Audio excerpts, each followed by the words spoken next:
This is Hubwonk. I'm Joe Selvaggi. Welcome to Hubwonk, a podcast of Pioneer Institute, a think tank in Boston. For nearly 2 years, fear of COVID-19 has eclipsed the public health's attention to other diseases that afflict and kill far more people than the COVID-19 virus. While the public has isolated, masked, and taken more than 7 billion COVID vaccines globally, traditional threats to life from cancer, diabetes, and heart disease have not gone away.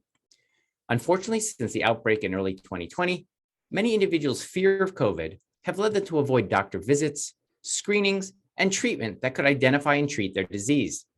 This neglect of other lethal but treatable conditions may already be leading to more Americans to die from fear of COVID than will die from COVID itself. How can public health officials correct course from a message that has discouraged all discretionary treatment during the initial phase of the pandemic to one that sounds a loud alarm that we must return our attention to detection and treatment of traditional and far more deadly threats to human health?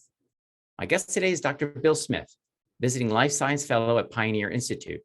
In his new research piece entitled An Impending Tsunami in Mortality from Traditional Diseases, Dr. Smith makes the case that our complete focus on COVID-19 has averted the public health's attention away from more lethal conditions such as cancer and heart disease.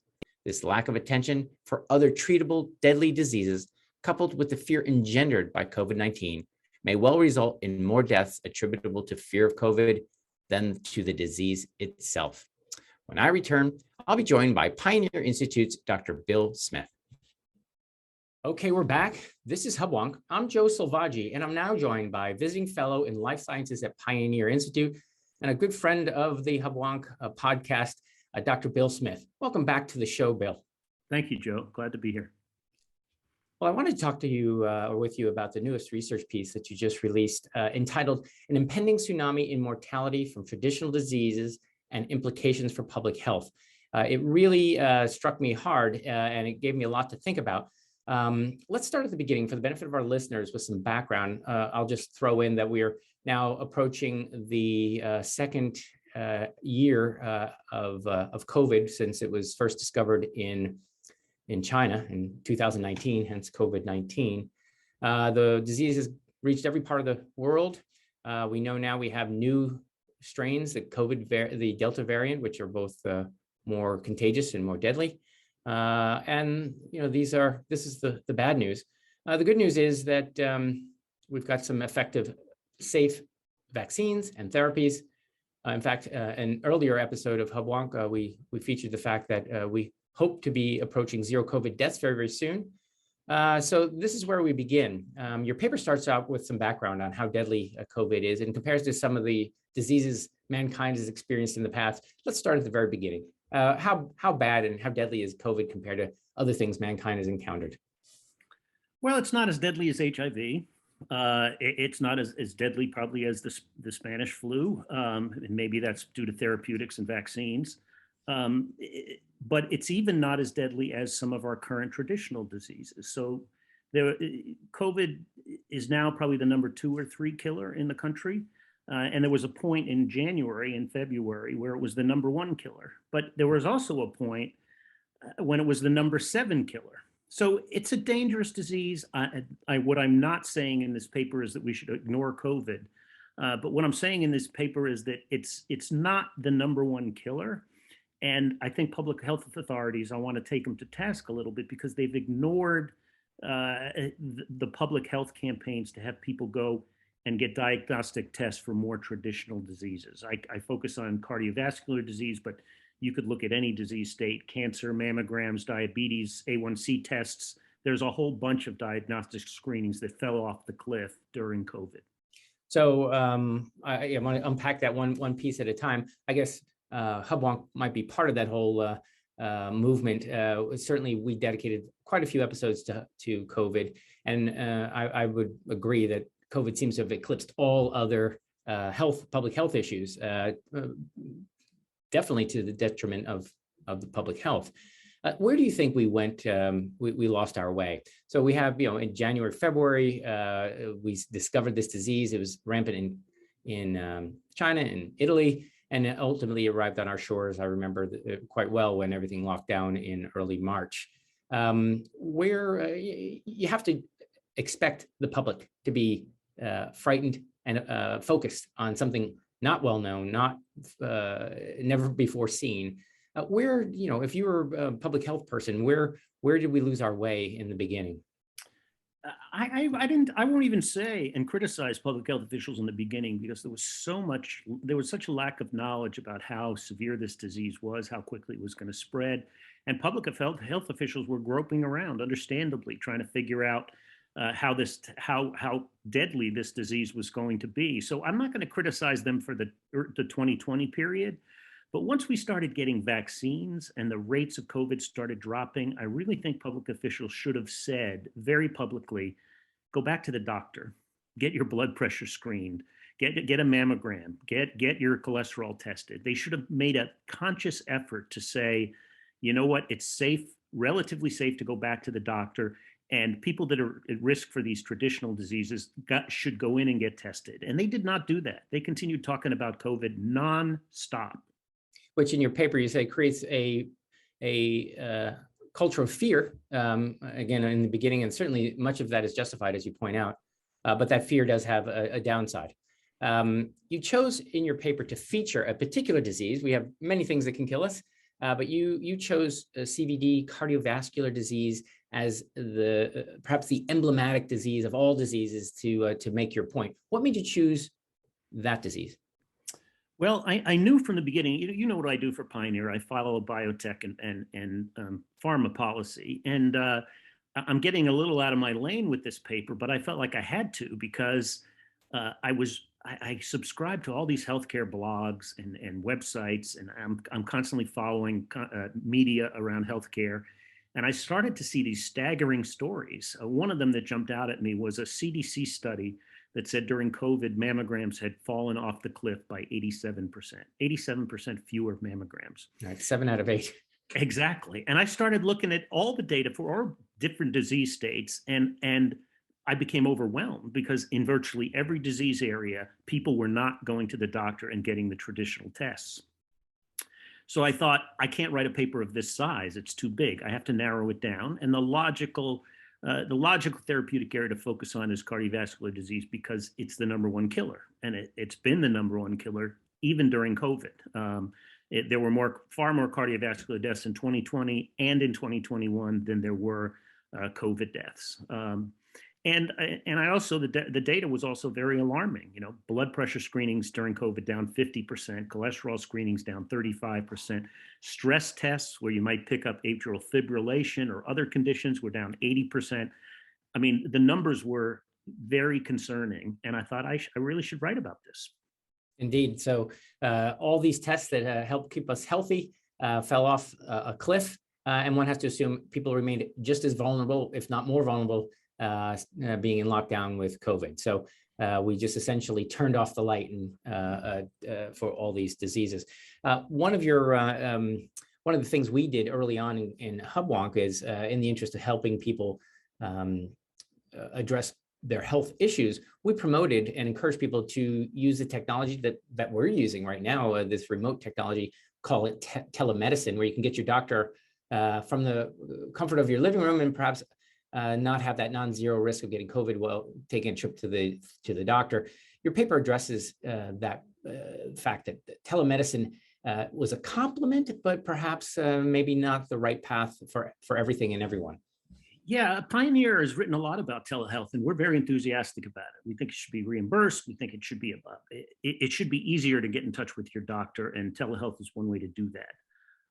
What I saw in the data that concerned me was that in a telehealth visit during COVID, at least, you were less likely, for example, to get a blood pressure screening, less likely to get a cholesterol screening. You might get to talk to your doctor about one thing that's going on, but you wouldn't get all the traditional tests. Like if you go, I broke a rib a couple months ago. I had to go into the doctor, and they did a blood pressure test, and they looked at a bunch of things that weren't related to my rib in any way. And you weren't getting that. I don't think you were getting that in telehealth visits. And that also has a health disparity angle, because minority communities tended to use telehealth visits more than others. That's surprising to me, but that was what the data showed. So I'm an enthusiastic supporter of telehealth, but I think there's a quality issue that some telehealth visits need to be upgraded so that you're actually getting the diagnostic tests that are essential.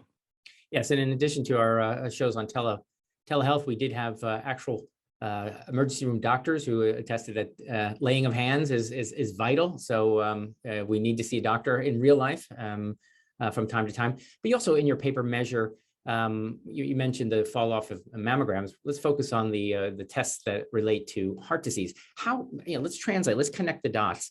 If I don't go to my doctor or I don't get a test, share with me which tests ought to I have gotten that I'm not getting, or that the public generally is not getting, and how does that translate to a death?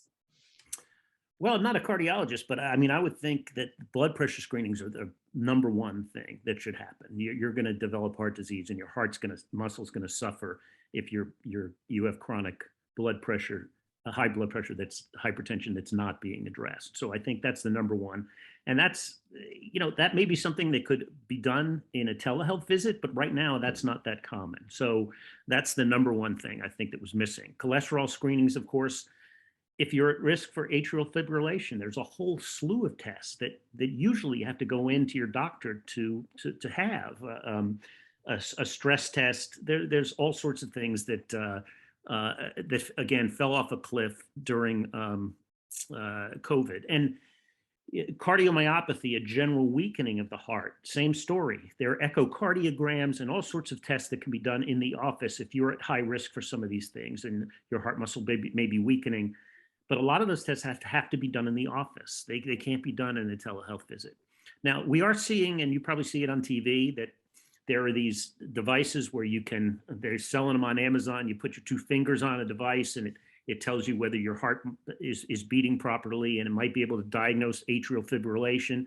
I'm very encouraged by those. I think they should be in great use. But some of them require you to go to your doctor and actually be taught how to use it and be connected to your doctor, not just take it for fun and see it on your phone.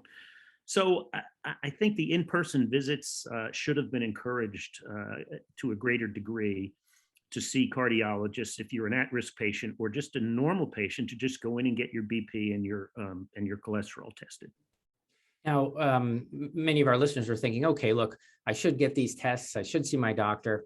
But of course, I should brush between meals and these all kinds of great ideas that a lot of people might eschew for convenience sake, that can't get around to it. How would we be persuasive in measuring? There's a term, we use this in many of the past episodes talking about COVID. We talk about COVID deaths, but we talk about excess deaths due to COVID. And much of what you're talking about, I believe, is people who will die because they've not taken the proper care to go to their doctor, and that will not have been from COVID. Have you, or is your paper does attempt to quantify, measure how many deaths that might be attributable to non-COVID deaths, but that are COVID related owing to people not taking proper precautions with their care?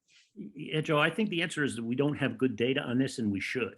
So there is anecdotal data. For example, when my paper came out, the Boston Herald wrote a story about it, saying people aren't getting the traditional screenings.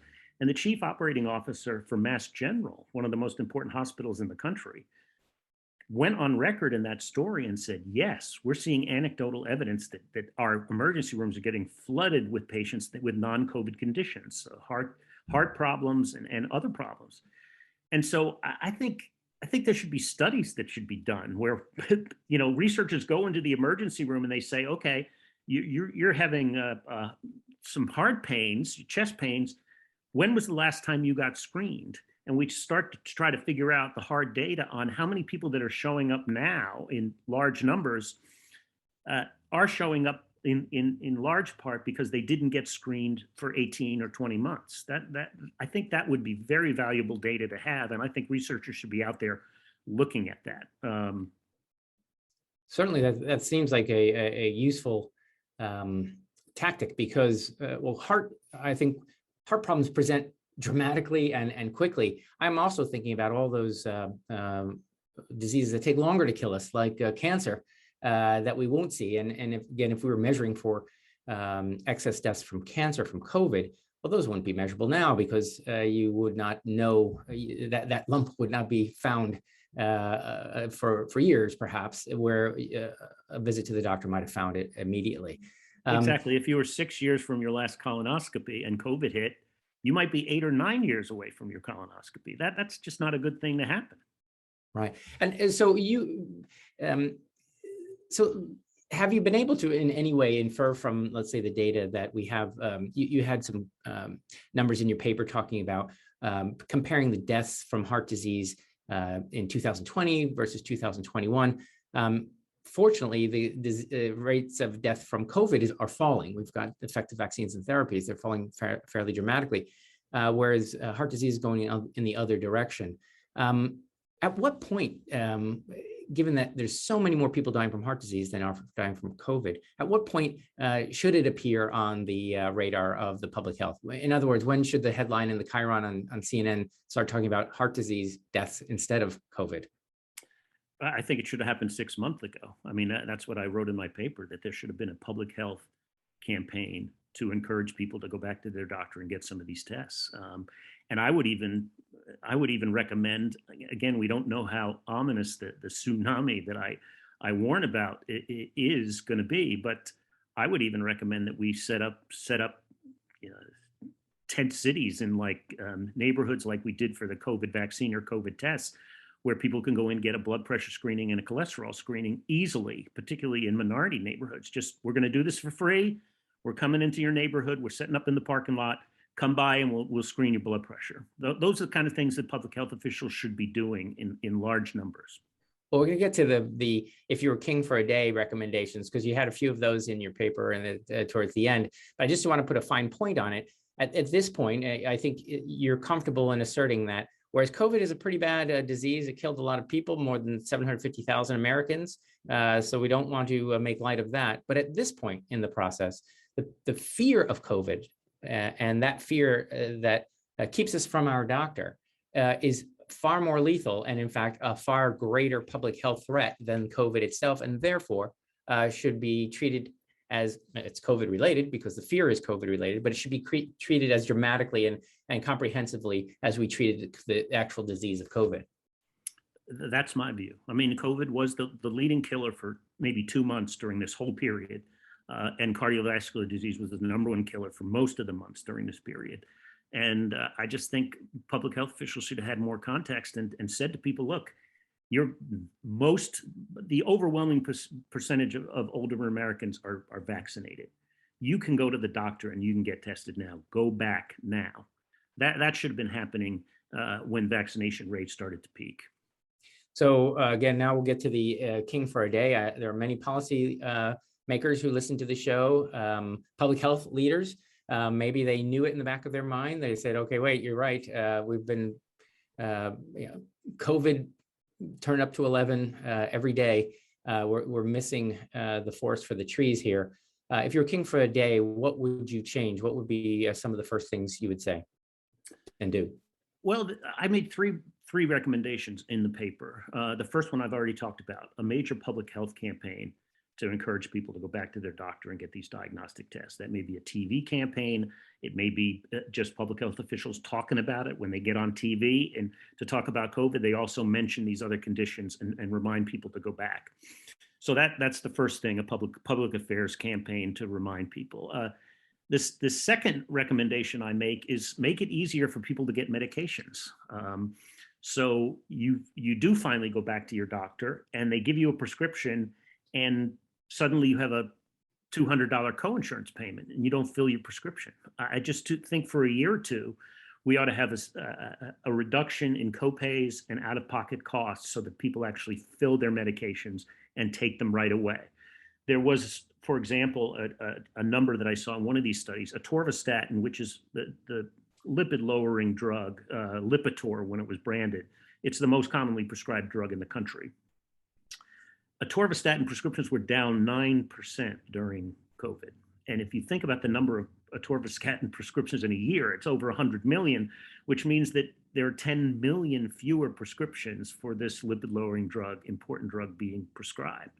And I just think we got to get people back and taking some of these cheap generic medications for blood pressure or lipid lowering. And on the more expensive medications, we ought to have lower out-of-pocket costs so people can actually afford them. So that was sort of my second recommendation, to encourage people to get back on their meds if they haven't gone to the doctor, or if they're going to the doctor for the first time in a year and they get diagnosed with something, they get encouraged to fill their prescriptions. Because we know when they show up at the pharmacy and they have a high out-of-pocket cost, a lot of people just walk away. They don't fill their script. So are you comparing, or actually in your paper, you did indeed compare, you said, look, we know these vaccines work.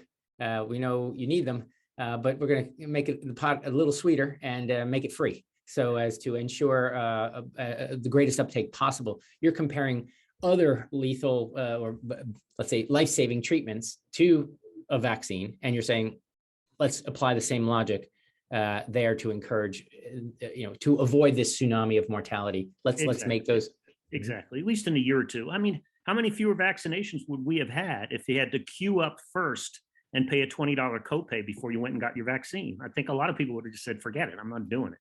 So I do think out-of-pocket costs are an important factor. There are many studies about it, and we should lower them for a couple of years to get people back on chronic medications. So that was my second recommendation. My third recommendation was for the federal government. There is I forget what the formal term is. There's a health preventative task force, it's called. It's the United States Preventative Services Task Force. So it's got a long acronym, USPSTF. So say more. Yeah, and they're the group in the federal government that makes decisions about what diagnostic tests should be, a matter of course in your annual physical. Who should be tested at what age, and they're a very esteemed group. Let me just say that there's a lot of physicians from medical centers around. It's not just government bureaucrats. It's a lot of very, very serious medical professionals on that. And so when I got into this paper, I thought, I'll go onto their website. They must be apoplectic that they've made so many important recommendations about diagnostic tests that need to be taken for Americans. They should be apoplectic that they're not happening. And you know what? They weren't. It looked to me on their website, and I don't want to criticize them personally, but it looked to me like it was business as usual. Oh, we're working on this test that might tell whether a person in their 50s has diabetes. And, there wasn't a red alarm going off like on top of a fire truck that said, wait a minute, we're the people that are trying to get people to do these tests, and we're not mobilizing. We're not putting out press releases. We're not doing studies.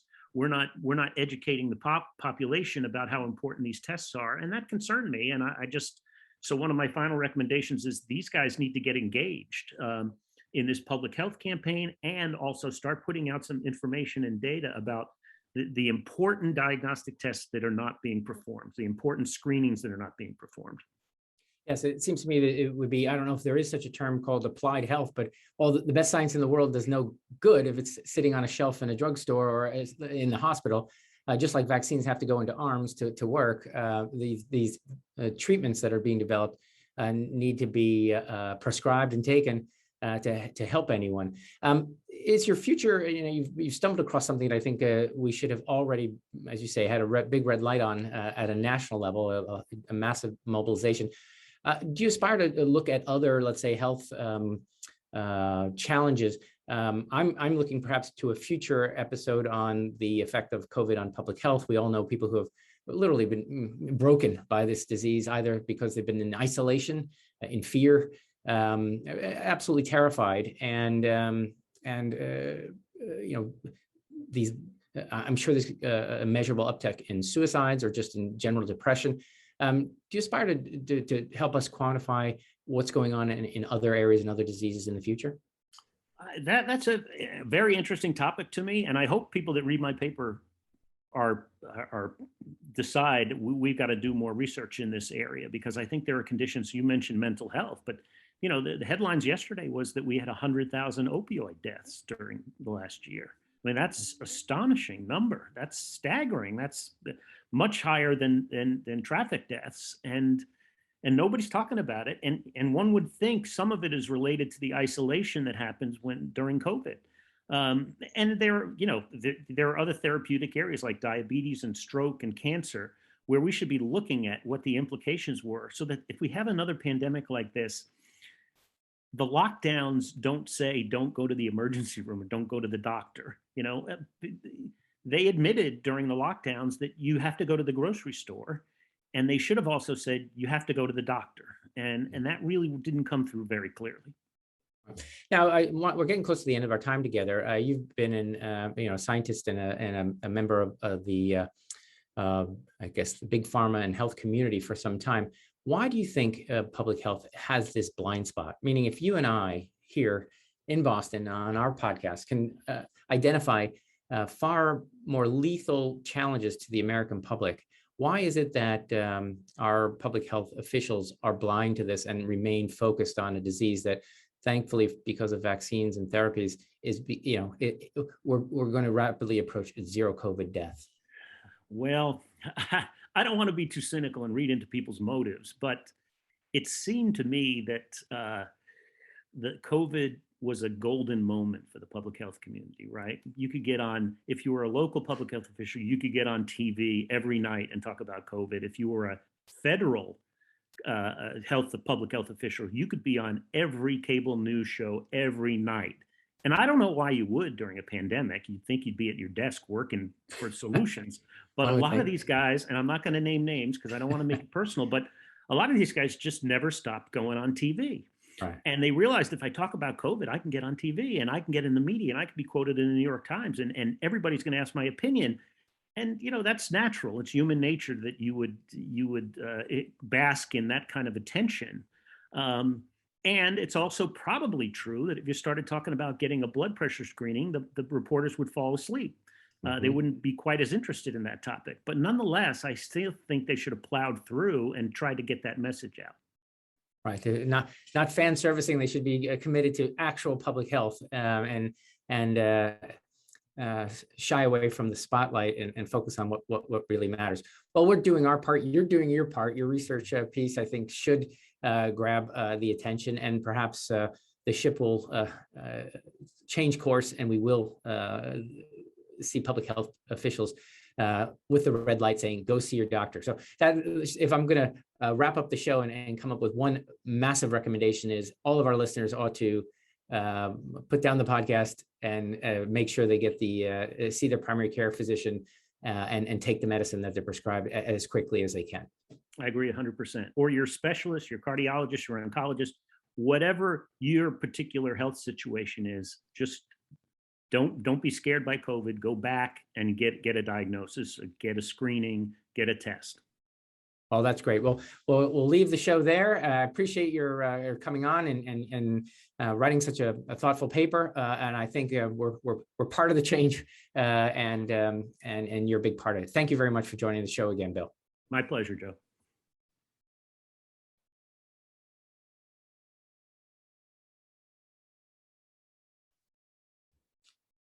Welcome to the Hubwonk 360 Explainer. I'm here with Bill Smith of Pioneer Institute. Bill, how does the biopharmaceutical business model work?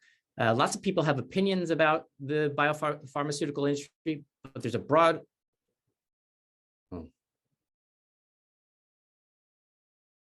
Okay. Let me try it again.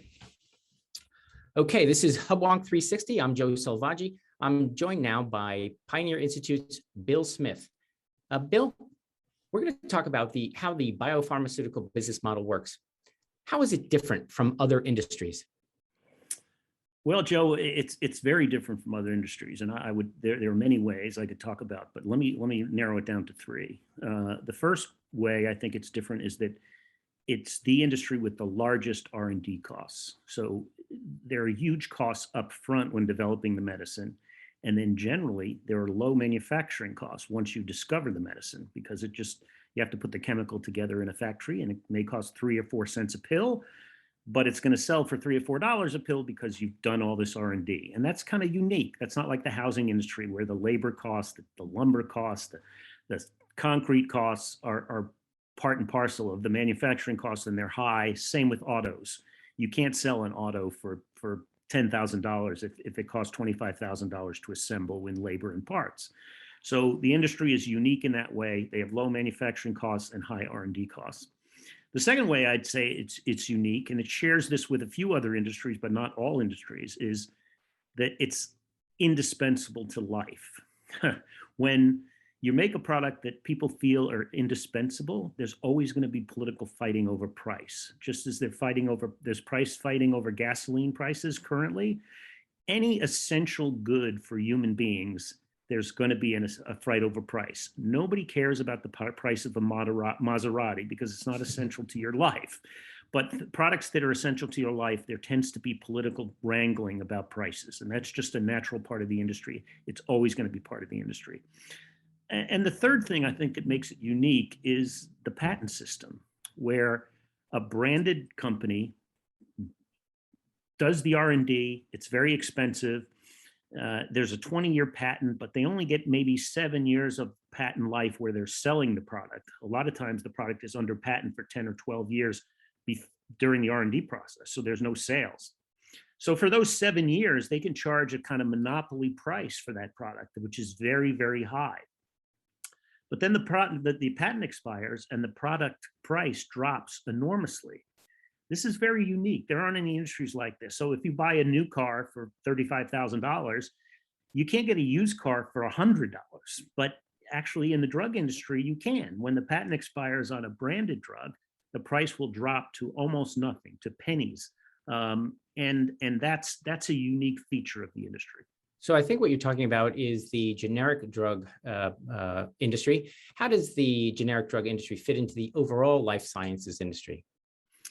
Well, it's an extremely important industry because the branded drug industry makes the discoveries. They do the R&D. They find the new products. But then once the patent expires, the generic drug industry, all they have to do is manufacture it at a low cost. And then it can be sold at an extremely low cost. So just one anecdotal example, when I was at Pfizer, Lipitor was our flagship product. People told me it was about $4 per pill, and there were tens of millions of people on it. So it was a multi-billion-dollar drug. I bumped into a healthcare executive from Michigan the other day, and I asked him what the price of Lipitor was now that it was generic. It's called atorvastatin is a generic.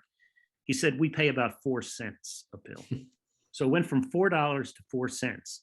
I can't think of another industry where that kind of thing happens, where the product is priced at a certain price, and then after a patent expires or some other benchmark happens where the price collapses.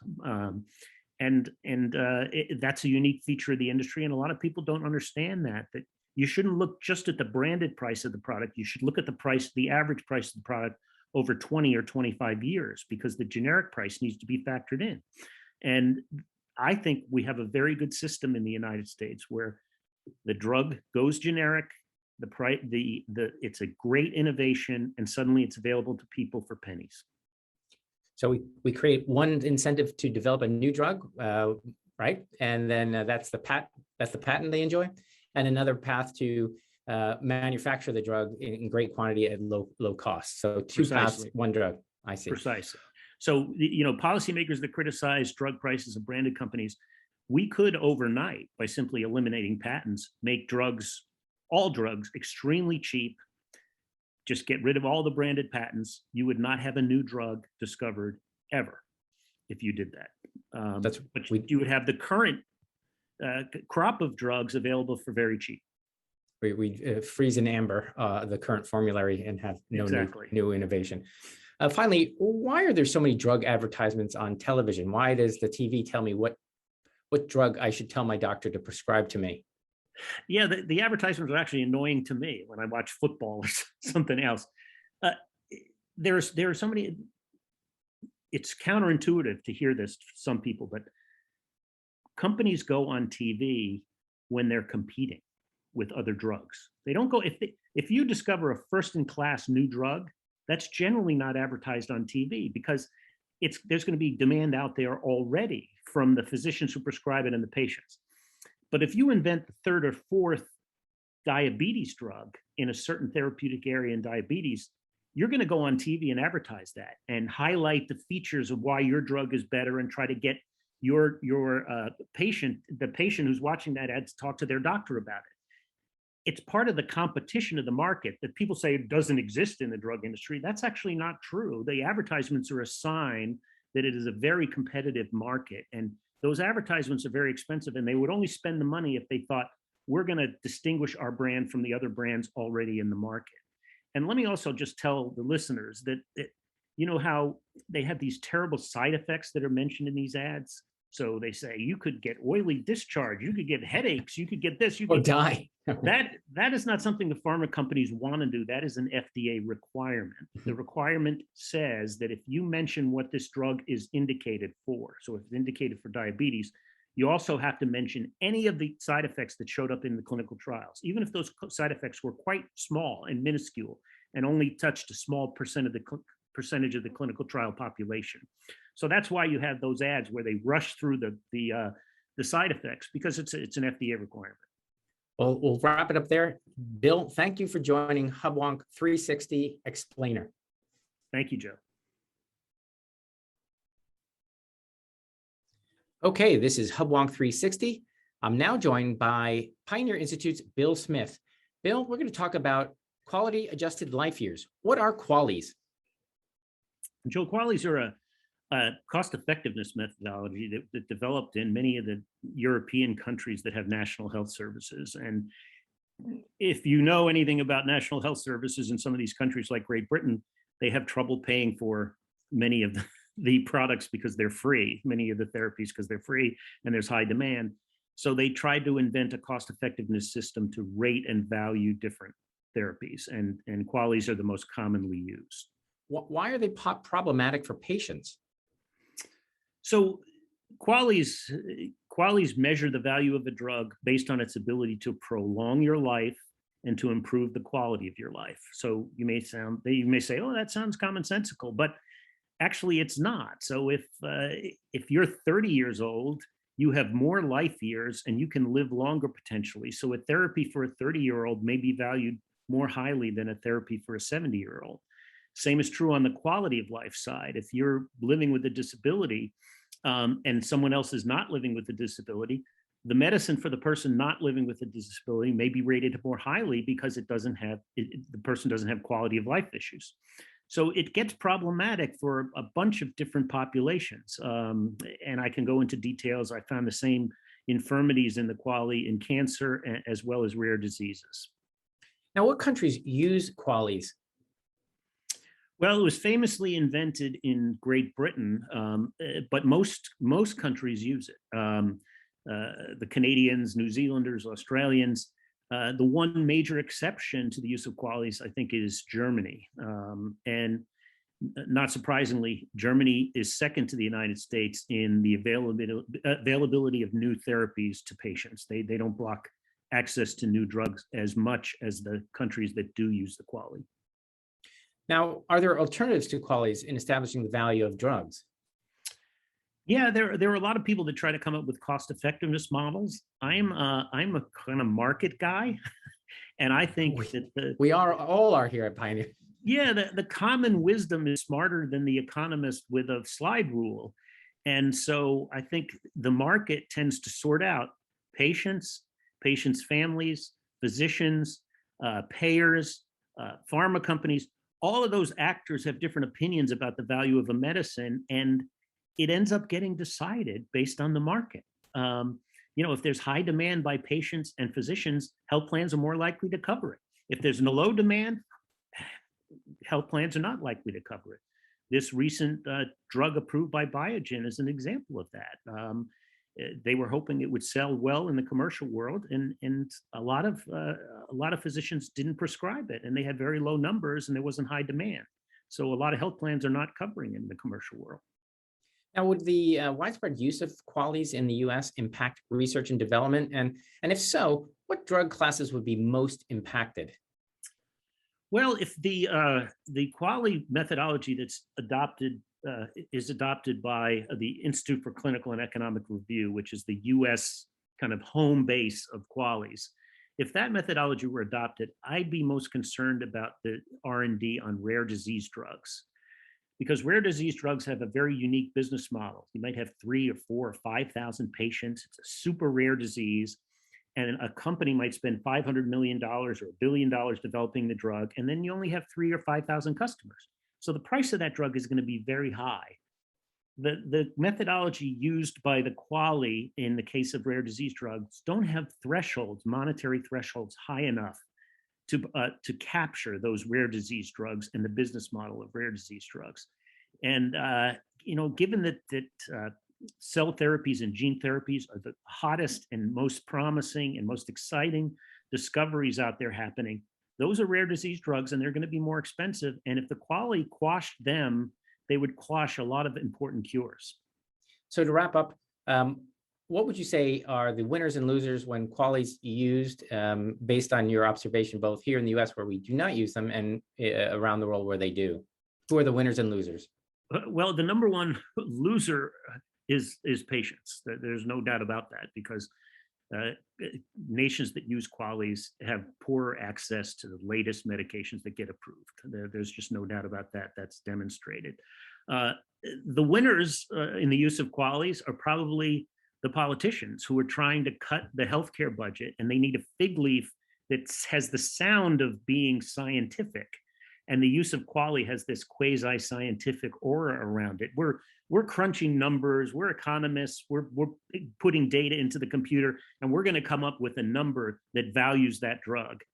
And that allows politicians to make cuts in healthcare services and access to therapeutics under the cover of scientific objectivity.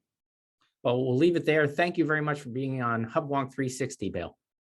Thank you, Joe. This has been another episode of Hubwonk, a podcast of Pioneer Institute, a think tank in Boston. If you enjoyed today's episode, there are several ways to support the show and Pioneer Institute. It would be easier for you and better for us if you subscribe to Hubwonk on your iTunes podcatcher. If you'd like to make it easier for others to find Hubwonk, it would be great if you would offer a 5-star rating or a favorable review. We're always grateful if you want to share Hubwonk with friends. If you have ideas or suggestions or comments for me about future episode topics, you're welcome to email me at hubwonk@pioneerinstitute.org. Please join me next week for a new episode of Hubwonk.